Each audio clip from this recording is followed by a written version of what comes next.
Good morning everyone. बच्चों, previous class में हम क्या देख रहे थे? हम single phase full wave controlled rectifier with RL load, इसकी हम स्टडी कर रहे थे प्रीवियस लेक्चर में। तो वहां पर हमने क्या देखा? हमने वहां देखा कि यार जो आउटपुट की जो वेवफॉर्म मिल रही है हमें, सॉरी, जो सप्लाई की जो वेवफॉर्म हमें मिल रही है वो कुछ इस प्रकार की मिल रही है, मतलब डिस्टॉर्ट हो गई। हमने एक सप्लाई की वेवफॉर्म दी कैसे थी? हमने सप्लाई की वेवफॉर्म प्योर साइनोसॉइडल नेचर की दी थी, इस प्रकार की वेवफॉर्म हमने सप्लाई की दी थी। लेकिन उसकी क्या हालत हो गई देखो।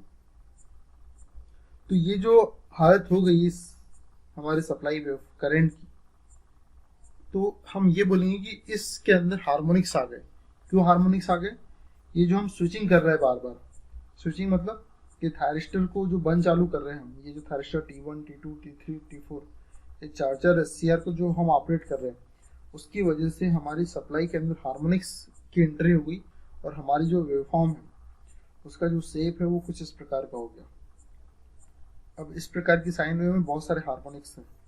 तो हार्मोनिक्स को एक्सप्रेस करने के लिए हार्मोनिक्स क्या होते हैं वो तो मैंने शायद आपको प्रीवियसली भी डिस्कस किया हुआ है, बताया हुआ है कि क्या होता है। मैंने आपको बताया था कि ये वेवफॉर्म, ये सिंगल सप्लाई है और इस सप्लाई के अंदर यदि कोई अनवांटेड सिग्नल आ जाए इस प्रकार, ये अनवांटेड सिग्नल है, एक साइकिल के अंदर 2 साइकिल आ गए, जो ये अनवांटेड है, नहीं चाहिए। एक साइकिल के अंदर 2 साइकिल आ गए, तो ये कहलाएगा second order harmonic, second order harmonic. और यदि ऐसा कुछ हुआ कि इसके अंदर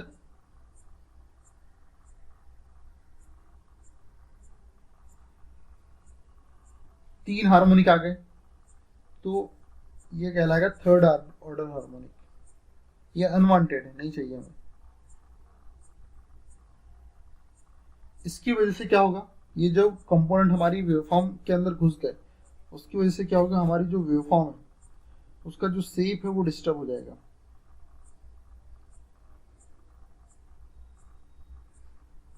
उसकी वजह से हमारी जो वेवफॉर्म है इसका जो शेप है वो डिस्टॉर्ट हो जाएगा, इस प्रकार से मिलेगा। तो ये क्यों डिस्टॉर्ट हुआ ये शेप? क्योंकि इसमें वेवफॉर्म की, सॉरी, हार्मोनिक्स की उपस्थिति है, प्रेजेंस है। इस वजह से हमारी जो वेवफॉर्म है उसका जो शेप है वो डिस्टॉर्ट हो गया, खराब हो गया।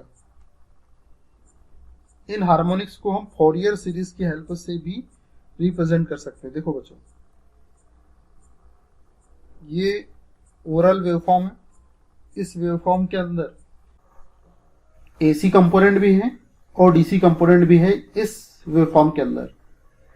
तो हम ये मानेंगे कि ये जो प्योर साइनोसॉइडल वेवफॉर्म है इसके अंदर जो हार्मोनिक्स की एंट्री हुई, ये जो सेकेंड ऑर्डर, थर्ड ऑर्डर, ये डिफरेंट हार्मोनिक्स की जो एंट्री हुई उसकी वजह से हमारी जो वेवफॉर्म है उसका जो शेप है वो इस प्रकार से हो गया, डिस्टॉर्ट हो गया। ठीक है, तो ये जो वेवफॉर्म है इसके अंदर हम ये मान के चलेंगे कि इसके अंदर DC कंपोनेंट भी है और इसके अंदर AC कंपोनेंट भी है। हार्मोनिक से DC कंपोनेंट भी हो सकता है और AC कंपोनेंट भी हो सकता है। AC कंपोनेंट कौन कौन सा हो गया? एक तो second order harmonic, third order harmonic, fourth order, fifth order. और जैसे जैसे हार्मोनिक के ऑर्डर बढ़ते जाएंगे बच्चों, वैसे वैसे हार्मोनिक का जो मैग्नीट्यूड है वो कम होते जाएगा। हार्मोनिक का ऑर्डर जैसे जैसे बढ़ेगा उनका जो मैग्नीट्यूड है वो कम होते जाएगा, मैग्नीट्यूड कम होते जाएगा जैसे जैसे ऑर्डर ऑफ हार्मोनिक्स बढ़ते जाएंगे। ये है हार्मोनिक्स को रिप्रेजेंट करने के लिए हम फॉरियर सीरीज का यूज करते हैं। ठीक है, ये देखो, ये A0 जो है वो DC कंपोनेंट को रिप्रेजेंट करना, मतलब ये जो वेवफॉर्म है इसके अंदर DC कंपोनेंट है तो उसको A0 से रिप्रेजेंट करेंगे, जो कि कुछ नहीं, एवरेज वैल्यू होती है। DC कंपोनेंट क्या होता है? Average value. और AC कंपोनेंट भी होते हैं, ये हमारे इवन हार्मोनिक्स से या ऑड हार्मोनिक्स से। इवन हार्मोनिक मतलब जैसे कि Vm साइन 2 ओमेगा टी, ये हो गया even harmonic. Vm sine 4 omega t, तो ये 2 साइन ओमेगा टी मतलब सेकेंड हार्मोनिक है, 4 ओमेगा टी मतलब फोर्थ हार्मोनिक है।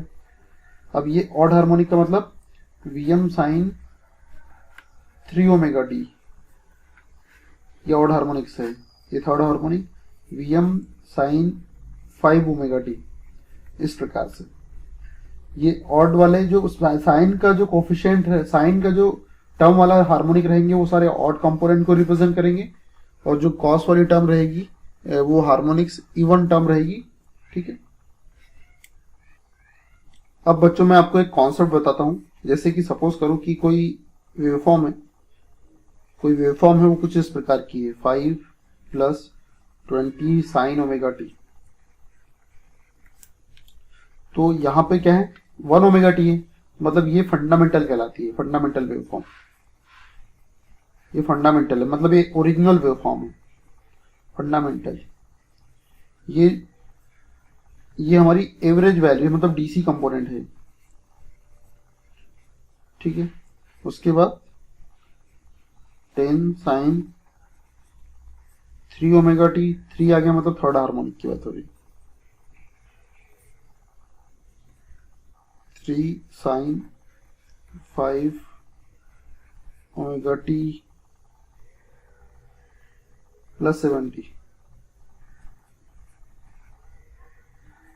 तो इसकी एवरेज वैल्यू जब निकालना है तो एवरेज वैल्यू जो है इस F0 की एवरेज वैल्यू ये 5 हो जाएगी, और इस F0 की RMS वैल्यू ये होगी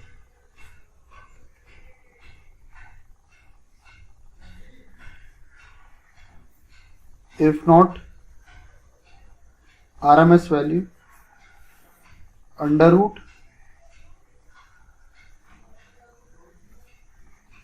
20/√2 का स्क्वायर,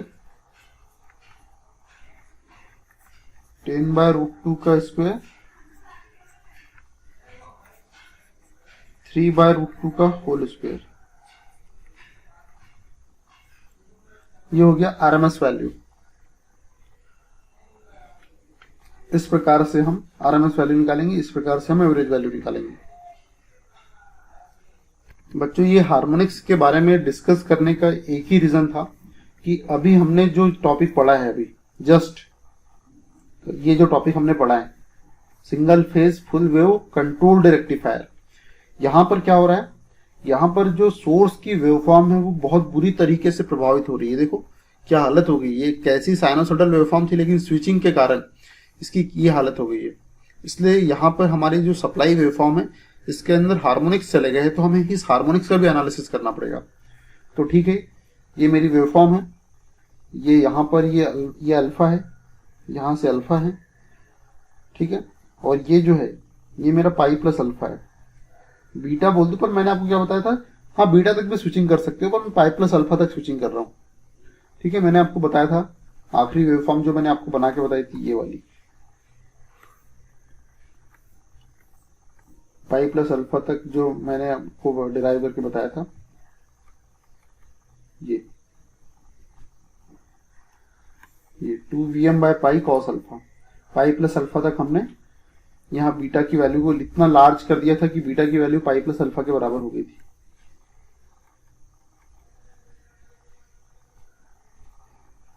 ठीक है बच्चों, तो देखो अब एनालिसिस करेंगे हम। ये हमारी वेवफॉर्म है, सप्लाई वेवफॉर्म इस प्रकार की हो गई है।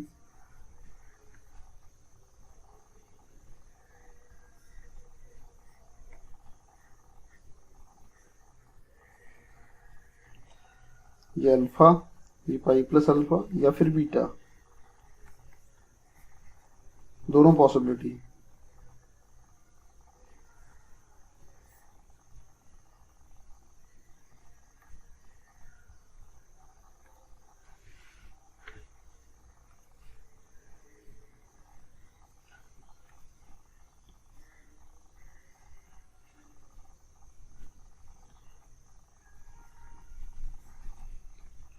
ये 2 पाई प्लस अल्फा,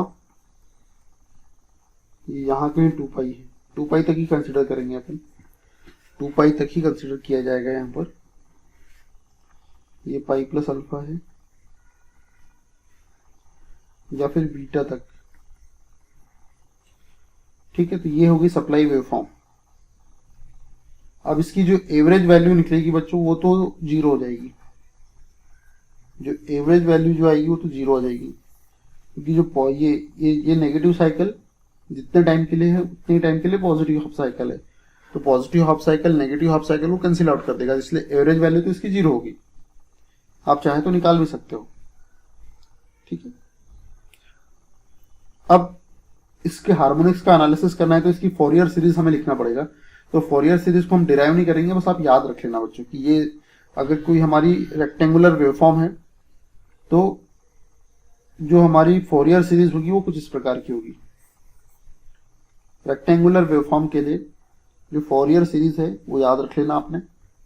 इसका जो मैग्नीट्यूड है बच्चों ये I0 है और ये माइनस I0 है, तो फोरियर सीरीज इसकी इस प्रकार की हो जाएगी। मैंने आपको क्या बताया था, जब पावर इलेक्ट्रॉनिक्स के हम स्टार्टिंग कर रहे थे तो मैंने बताया था कि जो इसमें जनरली जो हार्मोनिक रहेंगे वो हमेशा ऑड ऑर्डर के रहेंगे, इवन ऑर्डर के हार्मोनिक्स नहीं पाए जाएंगे।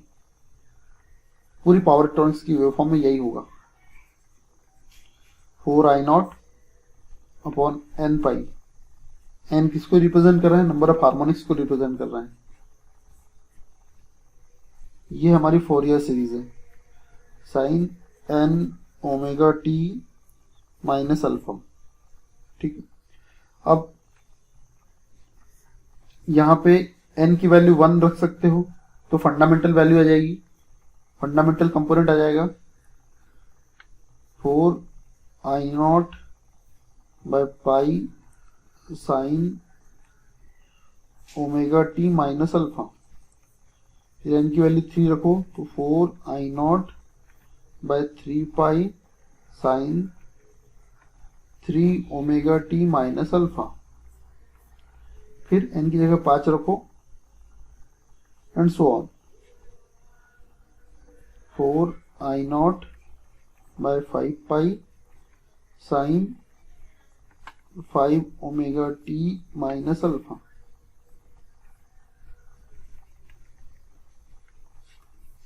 ये है फंडामेंटल IS1, ये है थर्ड हार्मोनिक IS3, ये है फिफ्थ हार्मोनिक IS5। ये है फंडामेंटल वेवफॉर्म, ये एक्चुअल वेवफॉर्म ऐसी होना चाहिए, लेकिन ये जो एक्स्ट्रा कंपोनेंट आ गए इनकी वजह से हमारी वेवफॉर्म प्रभावित होगी। एक्चुअल में वेवफॉर्म ऐसी रहना चाहिए, ये है फंडामेंटल ओरिजिनल, लेकिन ये जो कंपोनेंट है नहीं चाहिए थे, ये अनवांटेड है, थर्ड हार्मोनिक फिफ्थ हार्मोनिक, लेकिन ये आ गए हमारे सर्किट में तो अब कुछ कर नहीं सकते, कुछ कर नहीं सकते। तो देखते हैं,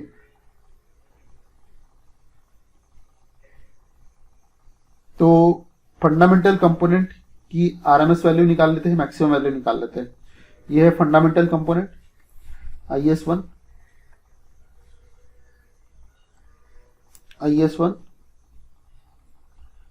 इसकी आरएमएस वैल्यू, इसकी मैक्सिमम वैल्यू जो है वो 4I0 अपॉन पाई, और इसकी आरएमएस वैल्यू IS1 RMS ये हो जाएगा 4I0 पाई बाय √2, तो √2 यहीं पे लिख सकते हो अपॉन √2। तो कैसा हो जाएगा ये 4 को क्या लिख सकता हूँ, 2 इंटू √2 I0 बाय पाई √2 से √2 कैंसिल, तो IS1 RMS कितना आ गया 2 √2 I0 बाय पाई। ये हमारी IS1 की RMS वैल्यू आ गई, और मैक्सिमम वैल्यू हमने अभी निकाली 4I0 बाय पाई। ये बहुत इंपॉर्टेंट टर्म है, याद रखना है, ये भी याद रखने की जरूरत नहीं है, ये याद रहेगा 4I0 by n pi sine n omega t minus alpha, तो सब कुछ याद रह जाएगा, मैक्सिमम भी और RMS भी, ये सारी वैल्यू याद रह जाएगी हमें, ठीक है। जो सप्लाई वोल्टेज है बच्चों, ये तो करंट की वेवफॉर्म, जो सप्लाई है हमारी, ये जो है वो किस प्रकार की है, सप्लाई वेवफॉर्म तो इस प्रकार की, pure sinusoidal, Vs equal to Vm sine omega t, लेकिन करंट की हालत ऐसी होगी, सप्लाई तो मेरी प्योर साइनसोइडल है लेकिन करंट की वेवफॉर्म ऐसी होगी, ठीक है। तो दोनों में फंडामेंटल और सप्लाई वोल्टेज में कितना फेज डिफरेंस बन रहा है, सप्लाई वोल्टेज और फंडामेंटल करंट IS1, इसकी वैल्यू कितनी है 4I0/पाई sine omega T minus alpha, 4I0/पाई sine omega T minus alpha, मतलब अल्फा एंगल से लैग कर रहे हैं। तो ये फंडामेंटल पावर फैक्टर एंगल कहलाया गया, फंडामेंटल पावर फैक्टर एंगल जो कि पावर फैक्टर एंगल अल्फा हो गया, और फंडामेंटल पावर फैक्टर कितना हो जाएगा कॉस अल्फा, ठीक है, कॉस अल्फा। इसको बच्चों कॉस फाई कर दो यार, अल्फा मत करो, क्योंकि अल्फा तो हम ऑलरेडी फायरिंग एंगल से डिनोट करते हैं, इसलिए फाई कर दो, फाई 1 कर दो, उसको फाई 1 कर दो, ज्यादा अच्छा रहेगा।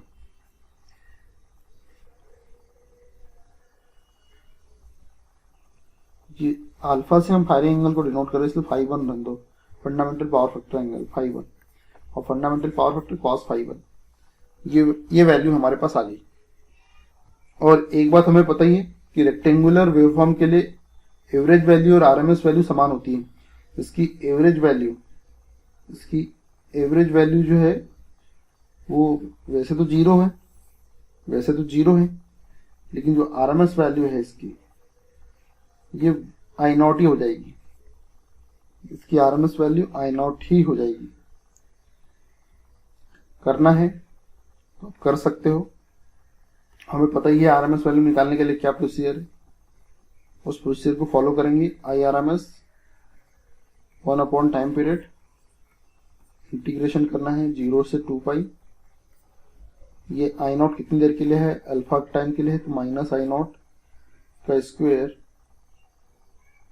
इंटीग्रेशन अलग अलग करो बच्चों, 2 पाई मत करो, पहले 0 to अल्फा माइनस I0 का स्क्वायर डी थीटा, फिर अल्फा से लेके पाई प्लस अल्फा तक क्या है I0 मिल रहा है, फिर इंटीग्रेशन करो अल्फा टू पाई plus alpha I0 square D theta, फिर और करो, फिर कहां से कहां तक मिल रहा है, पाई प्लस अल्फा से 2 पाई तक हमें फिर माइनस I0 मिल रहा है, क्योंकि ओवर टाइम पीरियड करना है। पाई प्लस अल्फा से 2 पाई I0 square D theta, bracket बंद और ओवरऑल लगा दो अंडर रूट, इसको आप सॉल्व करो तो I0 आएगा।